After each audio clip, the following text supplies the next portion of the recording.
Welcome back once again to Bonita Media. Call me Boniface Owino, and thank you very much for your greatest support. Now, fellow Kenyans, let me start by saying this, that there are a lot of things that are happening in this country.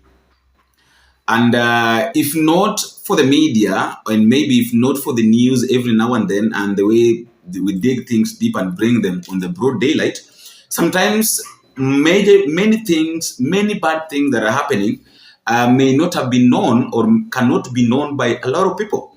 Like now, for instance, there is this news that has been going viral. There is this news of the drugs lot and all that, the JKIA being linked with the drug, how do I call it?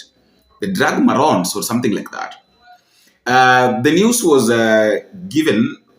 the details were given by the KTN News. And I would like us to listen to it. And then I come back so that we can talk about, because I feel like we really need to dig deep into this and know more about this issue. Because we know very well that there are some ministers who have been linked with joining the government or insisting of coming back to the government simply because they want to protect themselves or their image from these kind of drugs.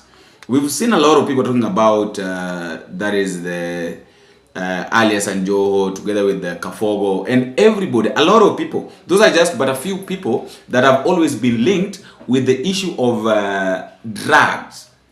So you see, the people that are just drug peddlers. Let me use that term. So the issue of the drug peddlers. I really don't know whether it's normally true or false, or is just one of the ways of some senior people wanting to get away with this. Because when you try to look at the connection of these people, the way they do drugs, transporting drugs from one country to another, it means that there are some senior officers or there are some senior people in that same government who are the main culprits or the main suspects, but they hide behind the normal citizens. I want us to listen to this, and then I come back so that I can talk about it and ask ourselves several questions, because there are a lot of questions that are there, but there's no one to answer them.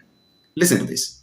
KTN's investigation unit has gathered evidence on how one of Africa's busiest airports has become a vulnerable highway for global narcotics cartels. A British citizen who was caught carrying Class A and B drugs that include cocaine worth millions of shillings had walked straight through supposedly watertight checks at JKIA, escorted by security and airport officials, aiding him to fly to London without a hitch. But at Heathrow Airport, the run ended in handcuffs as London's Metropolitan Police Specialist Crime Division arrested him. Here now is KTN's investigative editor, Francis Ontomwa, with that special report dubbed JKIA, the Cocaine Highway.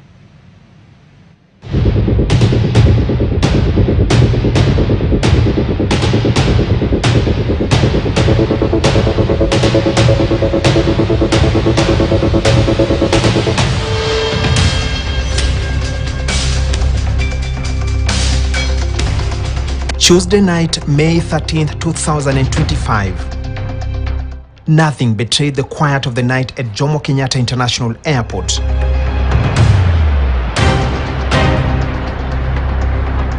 On the surface, it was all good and ordinary. Families embracing at the departure halls, trolleys humming across polished floors as vehicles necked in and out of the terminals. It looked every bit the perfect, uneventful night at East Africa's busiest gateway. But it was not. At 9:29 p.m., CCTV cameras at JKIA captures a man with dreadlocks tucked under a cowboy hat walking into the busy Terminal 1A. He's dressed in all black, pulling a suitcase with one hand while clutching a laptop in the other. A backpack hangs off his shoulders, and beside him, a bald man in a jacket, a blue jeans and a t-shirt. Together, they head straight for check-in. This is Damata dos Santos, 28 years old, British passport, Brazilian roots, destined for London, aboard British Airways flight BA 064. Inside the terminal, every step looks ordinary until it doesn't. His handler lingers, making calls, whispering to a uniformed officer, then whispers something back to him, and the line keeps moving, all the while his handler constantly on a phone call. He submits his passport for scrutiny, and the moment this is done, notice the handler moving backwards. His work seems done here.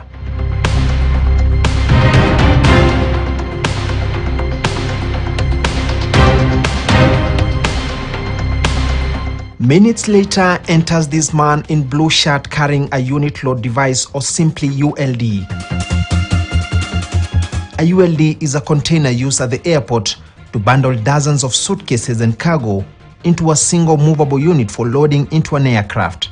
But investigators say it is also the perfect Trojan horse. With corrupt hands in play, illegal cargo can blend among dozens of bags and go unnoticed. This is what appears to be the plot here.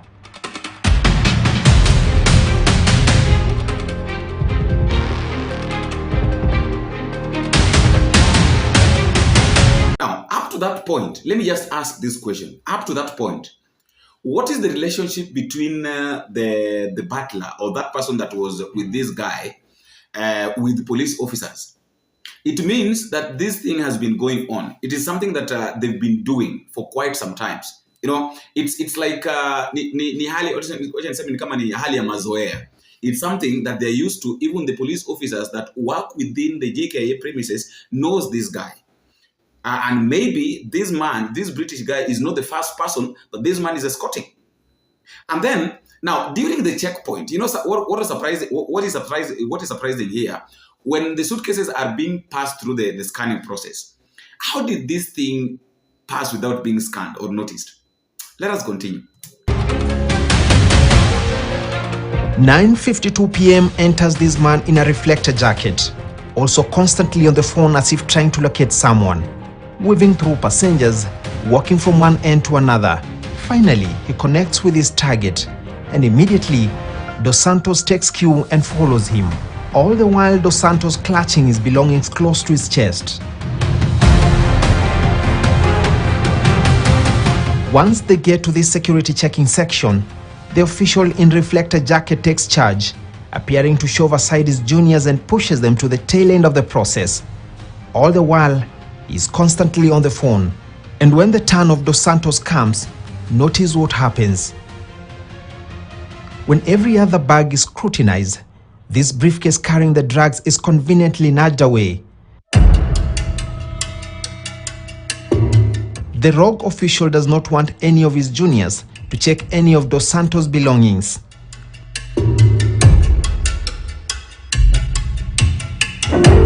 And just like that, a suspected international drug peddler has just beat JKIA's elaborate security installations and off to the departure lounge. Every day, JKIA handles tens of thousands of passengers and huge amounts of cargo, connecting East Africa to Europe, Asia, and the Middle East. It is the only airport in the region with direct flights to major world cities like London, Amsterdam, Dubai, Mumbai, and even Guangzhou. This makes it an attractive target for cartels looking for quick, discreet routes into big markets. The biggest risk to any institution, organization, or company, or private sector, or individual is the non-performance of security staff. We are seeing here a glaring incident where security staffs have chosen to be on the other side, negligently performing their duties. Of course, knowing very well why they're negligently performing their duty. Come up with technology, but there's always a human hand behind everything that is done. We have CCTVs, we have the scanners. These scanners, the people that do the scanning are human beings. You saw the person that was escorting this person to the departure lounge. He knew that if this passes through the scanner and a person that is not friendly to the cartel is behind the screen, then automatically the package will be identified. So he made sure that he is the person that will check that package.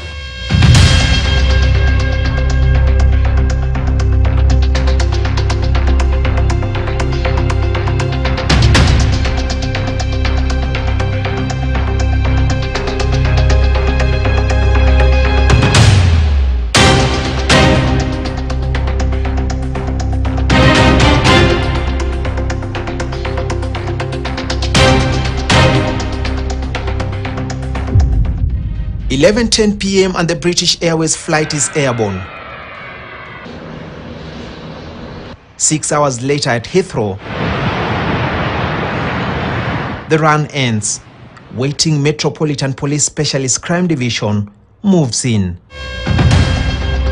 Dos Santos, carrying a suitcase full of cocaine worth millions, is arrested on the spot. Met Police in London, in a letter addressed to KTN, has confirmed the arrest of Dos Santos. He appeared at Isleworth Crown Court on the 16th of June, where he was remanded into custody ahead of a trial on the 3rd of December this year. KTN also contacted the Kenya Airports Authority for comment, and the response was that the case was under active investigation.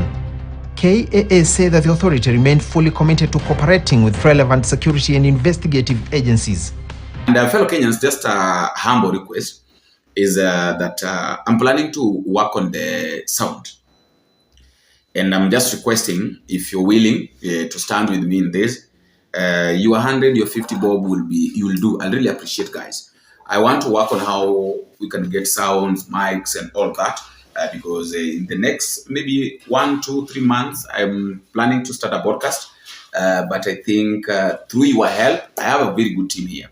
So I know that through your help, guys, we're going to achieve it, and we can make it happen. So if you're willing and maybe you have your support, you can just send via this number. And I really appreciate, guys, what you've been doing, every now and then, sending a cup of coffee, all that. I really appreciate. God bless you, Asante Sana, for always standing with me. I have a community, I know that, and I know that you are always there to stand with me and all that. And also other things, because I have a lot of projects I'm planning, to do something to the community. But before I do it to the community, at least I want to have a group of people that we can walk that journey together. It's not just about doing analysis, and all that, but also I'm also working on how we can touch lives outside. So we start from here. And after building something good, now we can go out and touch lives. So if you're willing, and maybe your heart, you're feeling like, oh, let me stand with you. You have 50 bob, you 100 bob, you 1,000. I really appreciate, guys.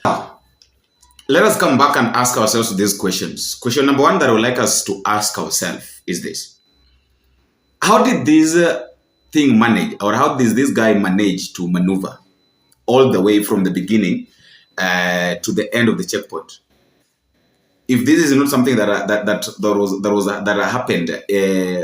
happened within, like it was not something that was planned. The second question is this: these people were thinking, or these people thought that okay, they were sure that they'll pass through the JKIA because of their connections here and there. But then, did they ask themselves that what would happen where this person was going to land, the next landing point? JKIA was just one of the ways where they could just a pathway. But now the next landing point, did they ask themselves that what would happen to this guy?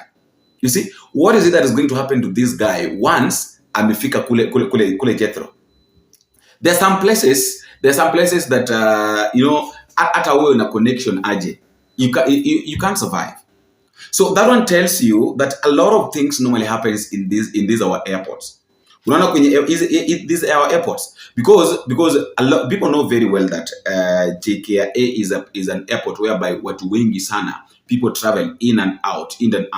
You find that in a day somebody can even go outside the country maybe once or twice because of the businesses and all that. So it's normally a very busy airport, and that is why I've been now trying to think. Why is it that the government was insisting of making or renovating this and then turning it to be Adani? Here is my answer, just my thought. I don't know what you think, but this one is just my thought. These people wanted Adani to come in so that it could be very easy, because once somebody else is controlling these things, hakutakuwa a lot of issues like this. Hii wanafanya wakijificha. So when another company comes in now to take control, they'll be having watakuwa na say. The government will be having say, watakuwa nasema this one should happen, this one should not happen. So haitakuwa na hiyo mambo mingi. But then the question that these people need to ask themselves is, what is going to happen next in the next landing? Like sasa unajua saka somebody like this guy amejeka kwa shida. Wale watu wenye all the people that really helped him from the beginning up to the end are nowhere to be seen. Na sasa yeye ndiye amebaki kwa shida. And imagine he's not even a Kenyan. A British with Brazilian origin is being arrested simply because they're doing some businesses, some dirty businesses of transporting cocaine to other countries. So my worry has been this. My worry has been this all along. That the moment you decide, the moment you are planning now to send nicotine, maybe to transport them outside the country, what is the benefit? Yes, you're going to make a lot of money. Yes, at Tukatai, you are going to make a lot of money. But then the lives of people, do you imagine that suppose maybe now you're the person that is going to consume this thing, or maybe your child is the one that is going to consume this thing, how would you feel? These are the kind of things that are happening in our country, and kila kitu iko sawa. People feel like this one is just a normal thing, you know. Now there are a lot of questions. There are some key issues here that I would like us to talk about. Question that are arising, that a lot of people are asking, and I've seen a lot of people asking this question. Question number one that people are asking is this: that they're asking the issue with the airport security lapses or the collusion. The fact that the British citizen carrying a large amount of cocaine allegedly walked through the JKIA checkpoints. It means that there is a gap in the security check at the JKIA. And imagine huyu ni mtu mmoja, unajua huyu ni mtu mmoja tu ndiye amekamatwa, na hajakamatwa Kenya, amekamatwa nje. So the moment this guy was arrested outside at Jethro, that is when now hii kitu ilikuja ikalipuka. So now they started now looking at the cameras and all that. You know, in London, the police officers, the metropolitan police officers are normally very keen, unlike these hours. Achana na hizi zetu ambazo ziko hapa. You know, I really sometimes you just ask yourself,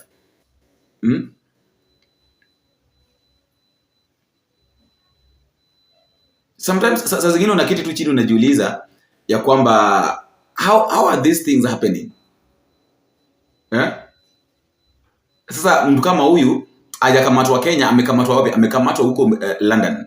And then in London, so after being arrested in London, that is now when these guys are realizing that this thing did not start in London. It started back in Kenya. Now, wanakuja wanaanza kuangalia the CCTV cameras. Now, that is when now they're trying to expose all these things. The next thing that people are asking is the effect of media exposure, whereby some critics argue that people that are being arrested or being exposed by the media, raising doubts about whether authorities will have acted otherwise. And also, this brings up broader concerns about reactive policing, acting when in public spotlight, rather than proactive enforcement. So let me ask this question. So as a media station, what do you expect to happen? See, the work of the media is to expose the dirty things, or maybe the things that are happening. And also the issue of the internal consignment risks, whereby smuggling drugs internally is dangerous for the carrier's health, risk of rupture, overdose, etc., and present challenges for detection unless thorough screening, medical checks are in place. Sometimes this one is just, I've seen a lot of people even carrying them inside. I don't know whether maybe, but I think kuna wale watu ambao huwa wanazibeba kwa tumbo.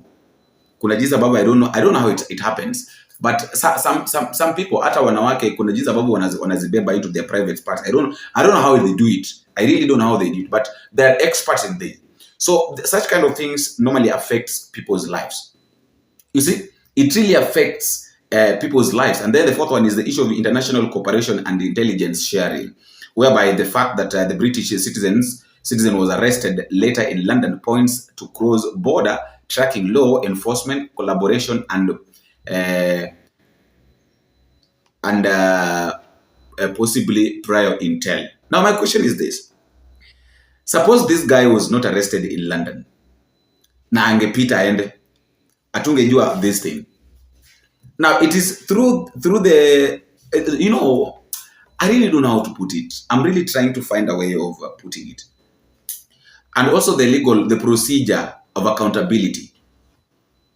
How this hour to water, this question is, is revolving around who within the airport or security, customs or other agencies may have been accomplice, if any. There must be, because from the first point penye huyu jamaa ameingia airport, si ametoka kwa store penye ashapewa hizo vitu zote, so akaingia airport.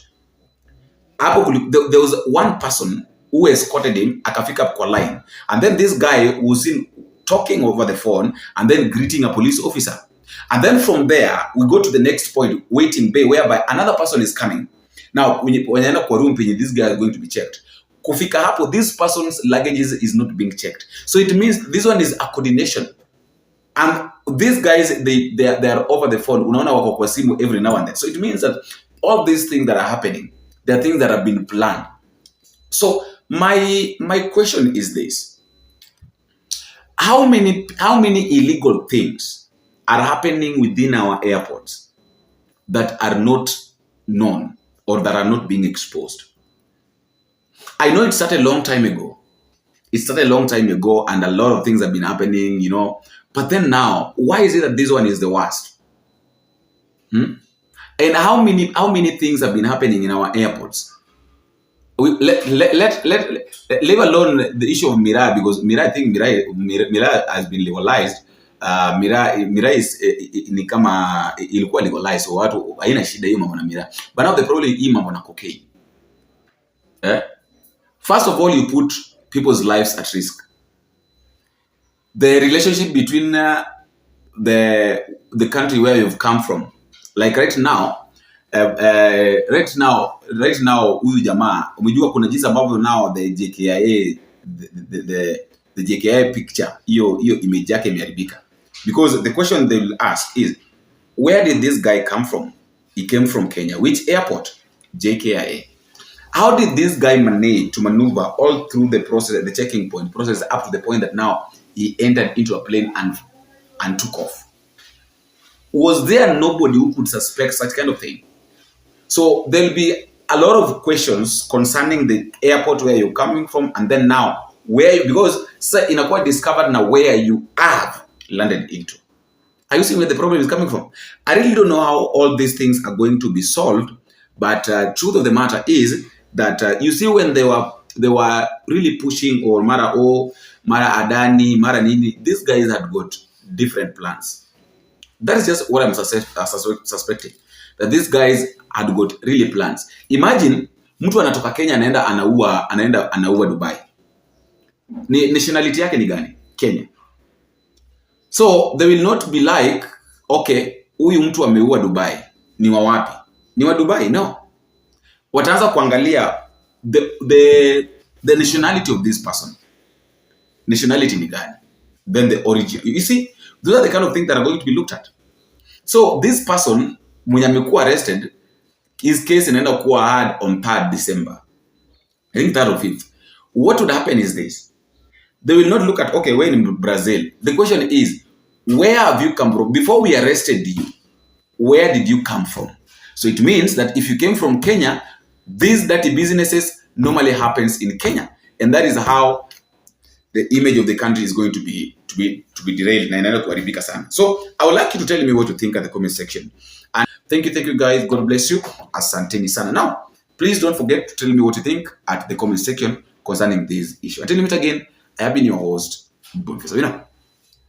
Big.